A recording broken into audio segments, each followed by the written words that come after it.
हमारे माशरे में मनशियात सिरायत कर चुकी है, ख़ास तौर पर यंगस्टर्स की अगर हम बात करें, यूनिवर्सिटीज़, कॉलेज गोइंग स्टूडेंट्स, अब तो और छोटे बच्चे, ओ लेवल्स के बच्चे मनशियात कंज्यूम कर रहे हैं और और देखिए उसकी कोई रोकथाम नहीं हो रही। इतने क्रैकडाउन हुए, इतनी ज़्यादा रेड्स हुई हैं, लेकिन आपको इनके नए नए तरीक़ेकार पता चल ऑनलाइन जाते हैं, कोरियर के थ्रू, ऑनलाइन के थ्रू, स्कूल कॉलेजेस में इनके पूरे पूरे नेटवर्क्स हैं। उन्होंने अपने इस काम के लिए यंगस्टर को ही हायर किया हुआ है जो ये काम सर अंजाम दे रहे हैं। अब इसके खात्मे के लिए जी ANF जो है वो कौमी फरीज़ा अंजाम दे रही है और रवा साल की अगर हम बात कर लें तो 119 मेट्रिक टन मनशियात ज़ब्त की गई हैं।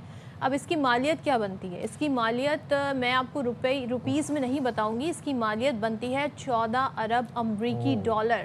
सो 1929 स्मगलर्स गिरफ्तार किए गए हैं, जिनमें 74 गैर मुल्की भी शामिल हैं, यानी कि पूरा ये एक इंटरनेशनल नेटवर्क है जो बेनकाब हुआ है।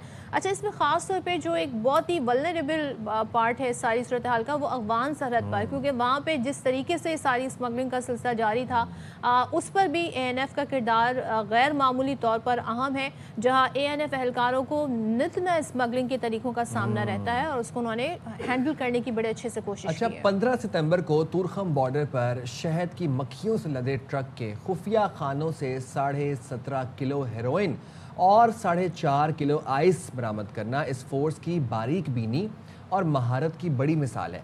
मनशियात इस लानत के पीछे वही नेटवर्क्स का क्या कहते हैं ना कि एक कार फरमा है जो बॉर्डर पर आज़ादाना नकलो हरकत के लिए बयानिए बनाते हैं और एहतजाज करते नजर आते हैं। एयरपोर्ट और कोरियर सर्विस के जरिए मनशियात स्मगल करने की 417 कार्रवाइयाँ नाकाम बनाई गई। ANF की जानिब से 27 ड्रग ट्रैफिक ऑर्गेनाइजेशंस का खात्मा किया गया, जिनमें 8 बैनुल-अक़वामी नेटवर्क शामिल हैं।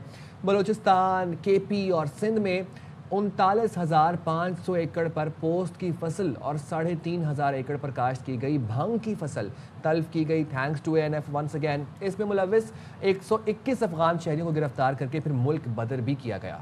अच्छा, अब ज़ाहिर है आगाही मुहिम भी साथ साथ चलाई जा रही है और एंटी नारकोटिक्स फोर्स की कोशिशों का आलमी सतह पर भी हम देख रहे हैं एतराफ़ किया जा रहा है। तो हर साल इस फोर्स की फराहम करदा जो इंटेलिजेंस मालूमात हैं, उसकी बुनियाद पर जो बैरून मुल्क जो वाफिर मकदार में मनशियात पकड़ी जाती हैं, इसका एतराफ़ अक़वाम मुत्तहिदा के इंसदाद मनशियात इदारों और ख़ास तौर पर जो शराकतदार ममालिक हैं वो भी करते नज़र आ रहे हैं। सो इसी मौसर ताउन पर बरतानिया ने ANF के स्पेशल इन्वेस्टिगेशन सेल के अफसरान को इंसदाद मनशियात के शोबे में शानदार कारकर्दगी के हवाले से आला तरीन एजाज़ात से भी नवाजा है। तो ये जी अच्छी कारकर्दगी हम इसमें देख रहे हैं। अब ज़रा सारी सूरत हाल पर फिर हम बात भी लेते हैं। बिल्कुल, हमारे साथ मौजूद हैं जॉइंट डायरेक्टर मोहम्मद तारिक और प्रोजेक्ट ऑफिसर अहमद बिन तारिक हमारे साथ इस वक्त मौजूद हैं, उनसे ज़रा बात भी कर लेते हैं। Thank you very much for both of you to join our programme. ज़रा बताइएगा सबसे पहले कि इस वक्त ANF मुल्क भर में कौन कौन सी नुमाइयाँ कार्रवाइयाँ कर रहा है और उन ऑपरेशंस का मजमूई तौर पर क्या असर पड़ रहा है। ख़ास तौर पर अगर हम बात करें जो मुनज़्ज़म मनशियात फ़रोश नेटवर्क्स हैं, इनके खिलाफ जंग को किस तरह से मजबूत बनाया जा रहा है। Thank you very much Saimia. जिस तरह अभी आपने बात की है तो मैं I would like to start with कि जो ANF है, anti narcotics force Pakistan, is a strategic force. We are only limited to 3160 personal including हमारा एडमिनिस्ट्रेटिव स्टाफ भी है और we operate through 33 police station across the country. और इससे आप अंदाज़ा लगा सकते हैं कि क्या हमारी कंट्रीब्यूशन है। जिस तरह भी आपने बहुत सारे स्टैटिस्टिक्स हमारे साथ शेयर की ऑडियंस के साथ, so that they speak for themselves कि कितना इसके अंदर हमारी कंट्रीब्यूशन है एज एन ऑर्गेनाइजेशन और हम लोग क्या कर रहे हैं। जिस तरह आपने अभी सवाल जो आपने किया उसमें मैं आपको बताता चलूँ कि बेसिकली वैसे तो हमारी एक कंटिन्यूस जो एक ऑपरेशंस हैं जिसमें हमारी ना सिर्फ सीजर्स हैं, उसके अलावा हमारी अवेयरनेस है, उसके अलावा हमारी ट्रीटमेंट सेंटर्स भी हैं। सो ये सारी चीज़ें चल रही हैं। लेकिन अगर मैं करंटली बात करूं तो इस वक्त 3 से 4 हमारी स्पेसिफिक कैंपेन्स हैं जो इस वक्त हम रन कर रहे हैं, जिसमें एक अगर आपने नोट किया हो कि आजकल जो प्लांट बेस्ड से सिंथेटिक ड्रग्स की तरफ मेथाम्फेटामाइन, आइस का जो है ना, इसका ट्रेंड बहुत ज़्यादा होता जा रहा है। सो उसके ख़िलाफ़ आगाही भी और उसके ख़िलाफ़ क्रैकडाउन भी, एक तो ये हमारी स्पेशल कैंपेन है। इसी तरह जिस तरह हमने बात की, वैसे तो हम ये सारा साल करते हैं, हमेशा करते हैं, लेकिन अभी under the direction of the senior officers और हाई अप्स, तो अभी एक स्पेशल कैंपेन हमने पिछले साल से शुरू की हुई है, rigorous campaign, educational campaign educational institutions में। उसमें मैं आपको बताऊँ तो अक्रॉस कोई 263 यूनिवर्सिटीज़ को हमने जो है ना वहाँ पे मुख्तलिफ नेचर की एक्टिविटीज़ की हैं, इंक्लूडिंग इन्फोर्समेंट एंड अवेयरनेस भी, और हम उनको दोबारा अप्रोच कर रहे हैं। इसी तरह इसके साथ साथ अब तकरीबन 290 स्कूल और कॉलेजेस में भी ANF जो है ना वो जा रही है, वहाँ पे अपनी जो है हम लोग अपना जो है ना अवेयरनेस के लिए वहाँ पे स्टूडेंट्स और टीचर्स की ट्रेनिंग के लिए वहाँ पे हम लोगों के साथ राब्ते में हैं। सो ये है। इसके अलावा इंटरनेशनल कोऑपरेशन और ये सारी चीज़ें साथ साथ चल रही होती हैं। तो ये सारी चीज़ें मिल के, और मैं एक बात आपको बताऊँ, अभी जिस तरह अभी आपने बात की थी कि $14 बिलियन की हमने बात की, वो इसलिए भी ज़रूरी है कि हम एक ट्रांजिट मुल्क हैं और बहुत सारी यहाँ से जो मंशियात बाहर जाते हुए हम रोकते हैं, इंटरडिक्ट करते हैं।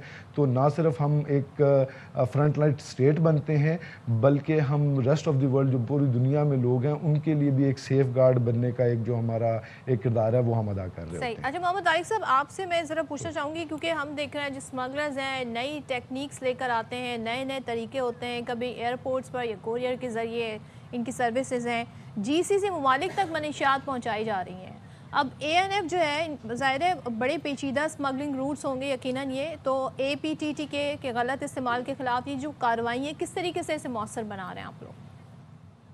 जी थैंक यू सदर। मैं इसमें आपको बताना चाहूँगा कि जो हमारे गल्फ़ कंट्रीज़ हैं उनके अंदर बहुत सारे पाकिस्तानी हैं जो अपनी जॉब के लिए हमारे रेमिटेंस भेजते हैं, तो दे आर एसेट्स, वो हमारा एसेट है। तो जो ड्रग स्मगलर हैं ये उनकी इसी जो एक वीज़ा होता है उसको एक्सप्लॉइट करते हैं।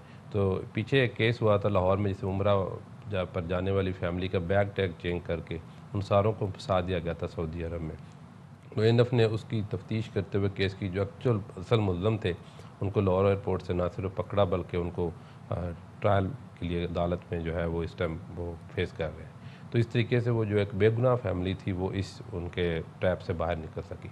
तो और भी केसेस अंडर इन्वेस्टिगेशन है और अंडर ट्रायल भी हैं, जिसमें मुख्तलिफ जो लोग हैं फ्री उम्रा करवाने वाले, वो लोगों को टिकट देते हैं कि हम आपको टिकट देते हैं उम्रे का, आपको वीज़े की फ़ीस दे देते हैं, तो आप चले जाए, बाद में उन्हीं के सामान में एक एतमाद की बुनियाद पर जो है वो ड्रग वगैरह रख देते हैं। तो इस तरह से एक ट्रैप तो लोगों को करते हैं।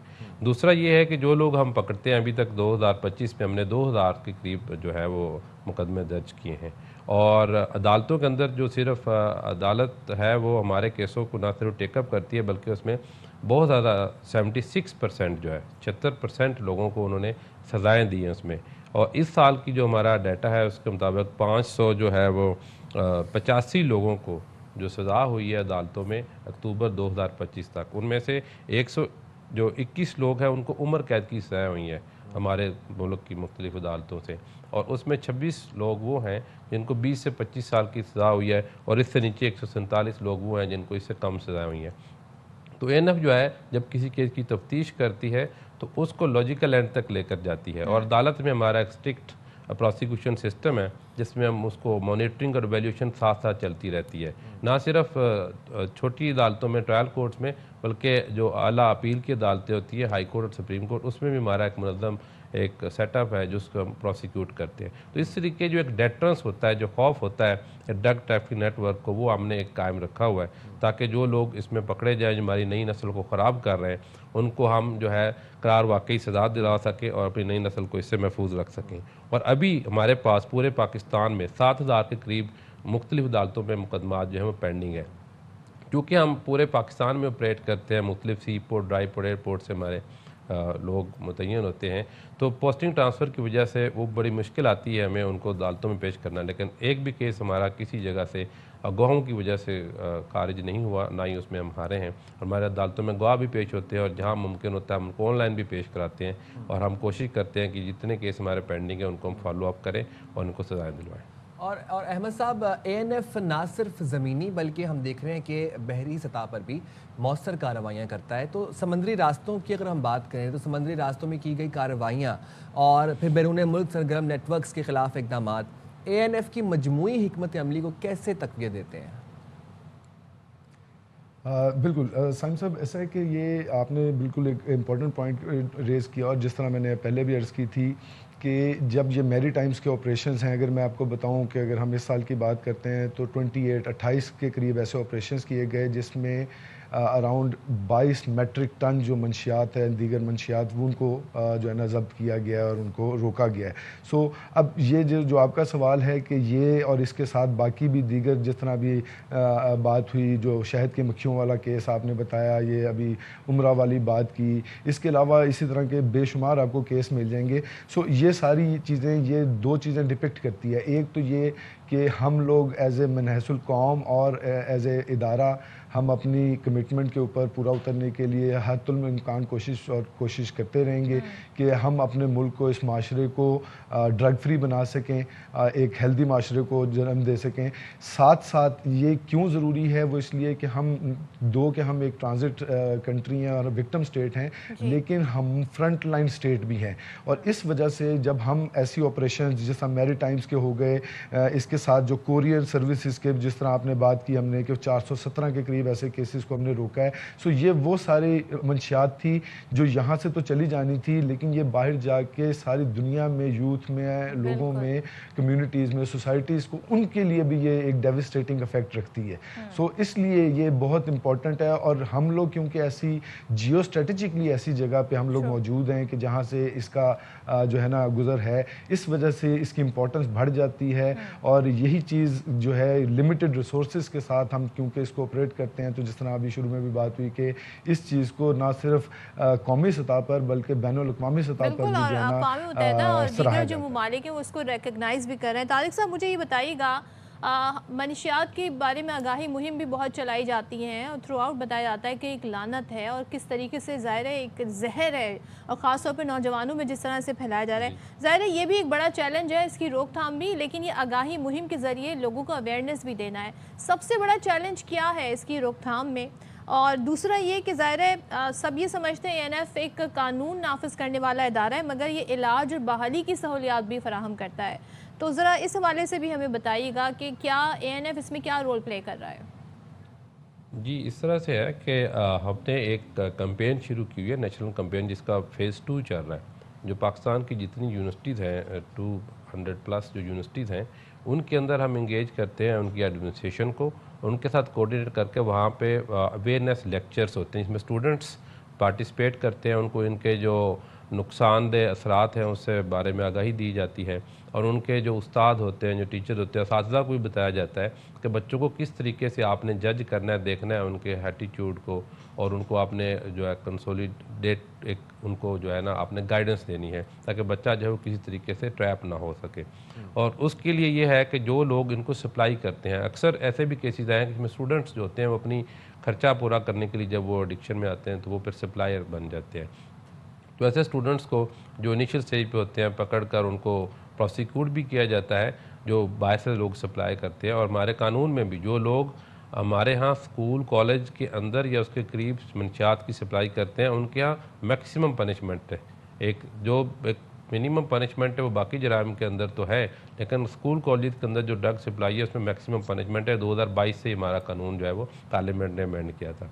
बाकी चीज़ रही MATRC, हमारे मॉडल एडिक्शन ट्रीटमेंट सेंटर्स हैं, सिंध में हैं, हमारे यहाँ रावलपिंडी में है, जो जहाँ पे वफाकी हुकूमत से वो चल रहा है। तो जो लोग एडिक्ट्स होते हैं उनको फिर 45 डेज़ का एक कोर्स होता है जिसमें उनकी रिहेबिलिटेशन और ट्रीटमेंट करके, डिटॉक्सीफाई करके, फिर उनको सोसाइटी के अंदर एक अच्छा फ़र्द बनाकर वापस भेजा जाता है। फिर उनकी उन फॉलोअप भी रखा जाता है कि कितने लोग को क्लैप्स ना कर जाए, दोबारा उनका ट्रैप में ना जाए।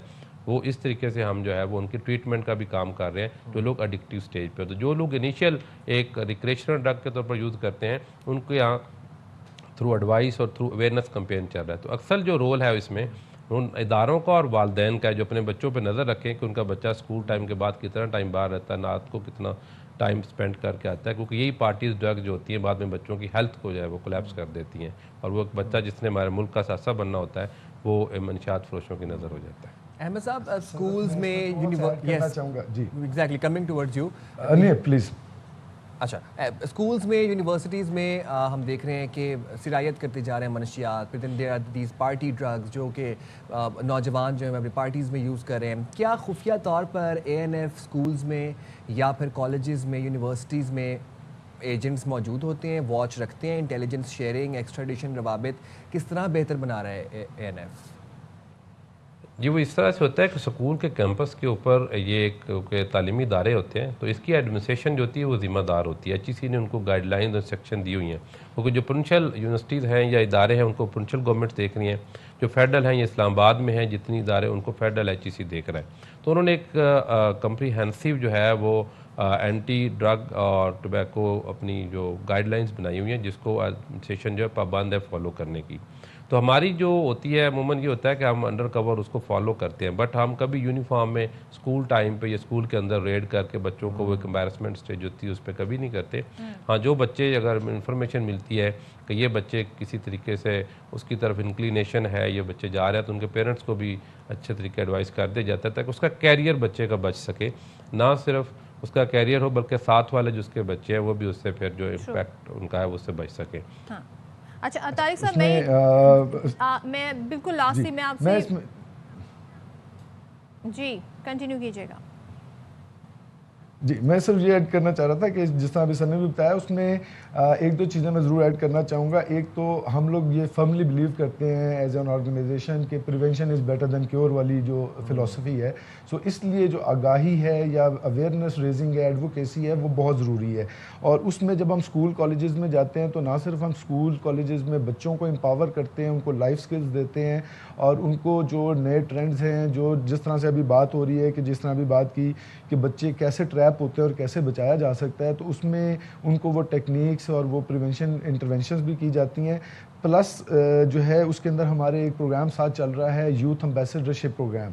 सो basically those are students are agents के जो हमारे साथ डिस्क्रीटली शेयर करते हैं। और क्योंकि ये बात हो रही है सो मैं ये ज़रूर बताना चाहूँगा कि ये हम पूरे माशरे में तमाम लोगों के लिए ये हमारी एक रिक्वेस्ट है कि याद रखें 1415 हमारा हेल्पलाइन नंबर है। सो एनीथिंग रिगार्डिंग जिस तरह कोई के अगर आपको कोई इन्फॉर्मेशन है वो भी शेयर कर सकते हैं। अदर देन दैट अगर आपको काउंसलिंग चाहिए या अगर आपको कोई और हेल्प चाहिए, कोई गाइडेंस चाहिए तो वो भी कर सकते हैं। लास्टली मैं आपको ये ज़रूर बताना चाहूँगा कि जो हम लोग साथ हमारे MATRCs model addiction treatment centres चल रहे हैं, यहाँ पे हम लोग जितनी भी ट्रीटमेंट और बोर्डिंग लॉजिंग है वो कम्प्लीटली फ्री ऑफ कॉस्ट है। सो बेसिकली ये बिल्कुल सबके लिए है और हम ये बार बार ये बावर कराना चाहते हैं और ये मिथ तोड़ना चाहते हैं इस माशरे में कि जो मंशियात की आदत है या लत है ये सिर्फ कोई इंडिविजुअल एक कोई किरदार की बात नहीं है, ये भी एक बीमारी है और बीमारी की तरह ही इसको ट्रीट किया जाना चाहिए और इसका अगर टाइमली और सपोर्ट मिले तो इसका इलाज बिल्कुल मुमकिन है। ठीक है, बिल्कुल। Thank you so much Mohammad Tariq साहब और अहमद बिन तारिक साहब हमारे साथ मौजूद हैं। दोनों का बहुत शुक्रिया और सारी सूरत हाल पर बड़ी डिटेल बात हुई है। बड़े ज़बरदस्त तरीके से NF जो है इस सारी सूरत हाल को देख रहा है और ना सिर्फ कार्रवाइयाँ कर रहे हैं, रेड्स कर रहे हैं, बल्कि आगाही मुहिम भी है, साथ साथ बहाली सेंटर्स भी हैं जहाँ पर लोगों को मुफ्त इलाज जो है उनका किया जा रहा है। तो जनाब, prevention is better than cure. अपने बच्चों पर नज़र रखें, अपने इर्द गिर्द अपने दोस्तों पर नज़र रखें।